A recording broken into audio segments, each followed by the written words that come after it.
ক্ষমতা হারানোর এক বছর পরও আওয়ামী লীগ তাদের সরকারের পতনের ঘটনাকে ষড়যন্ত্র তত্ত্ব হিসেবে প্রতিষ্ঠার কৌশল নিয়ে ঘুরে দাঁড়াতে চাইছে। দলটির বক্তব্য হচ্ছে, দেশি বিদেশি ষড়যন্ত্রে শেখ হাসিনা সরকারকে উৎখাত করা হয়েছে। একই সঙ্গে আওয়ামী লীগ আরও ভরসা করছে অন্তর্বর্তী সরকারের ব্যর্থতার ওপর। আইনশৃঙ্খলা পরিস্থিতি নিয়ন্ত্রণ সহ বিভিন্ন ক্ষেত্রে এ সরকারের ব্যর্থতা দলটির রাজনীতিতে ফেরার পথ সহজ করছে বলে এর নেতাদের অনেকে বলছেন।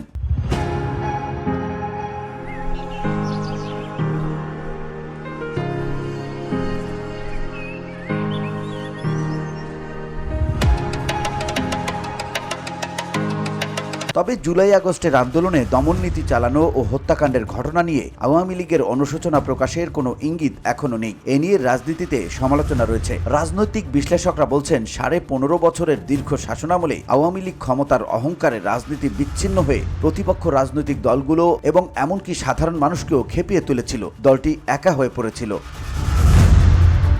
সেই পটভূমিতে পতনের আগ মুহূর্ত পর্যন্ত ছাত্র জনতার আন্দোলনে আওয়ামী লীগ সরকারের দমন নীতির কারণে সাধারণ মানুষের মধ্যে তাদের প্রতি এক ধরনের নেতিবাচক ধারণা তৈরি হয়েছে। এছাড়া বিএনপি, জামায়াত, এনসিপি সহ যে দলগুলো বর্তমানে রাজনীতি নিয়ন্ত্রণ করছে, তাদের সঙ্গে অন্তর্বর্তী সরকারও আওয়ামী লীগ বিরোধী অবস্থানে রয়েছে।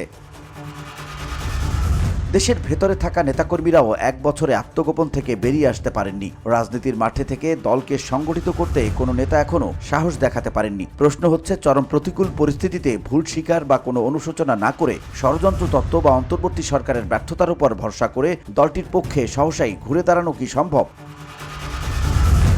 আওয়ামী লীগের নেতৃত্বের প্রতিও মানুষের আস্থার সংকটও রয়েছে। সে ব্যাপারেও তাদের বিকল্প কোনো চিন্তা নেই বলে মনে হয়েছে। আওয়ামী লীগের নির্ভরযোগ্য সূত্রগুলো জানাচ্ছে, দলটিতে এখনও শেখ হাসিনার একক নিয়ন্ত্রণ রয়েছে। তার নেতৃত্বেই দলকে সংগঠিত করার চেষ্টা চলছে। তবে শেখ হাসিনার ছেলে সজীব ওয়াজেদ জয় দলের রাজনীতিতে আগের তুলনায় অনেক বেশি সক্রিয় হয়েছেন। দলটির নেতাদের অনেকের ধারণা, তাদের নেত্রীর নেতৃত্বে সজীব ওয়াজেদ জয়কে সামনে রেখে দলটির ভবিষ্যৎ পরিকল্পনা করা হচ্ছে। কিন্তু দেশে বিদেশে পালিয়ে থাকা আওয়ামী লীগের নেতাকর্মীরা সামাজিক যোগাযোগ মাধ্যমে এখন ব্যাপক তৎপর হলেও মাঠের রাজনীতিতে তাদের অবস্থান নেই। এমন কঠিন বাস্তবতায় নির্বাচন ঘিরে মাঠে দলটি সক্রিয় হওয়ার কোনো সুযোগ পাবে কিনা, এই প্রশ্ন রয়েছে বিশ্লেষকদের। VOD Bangla news desk.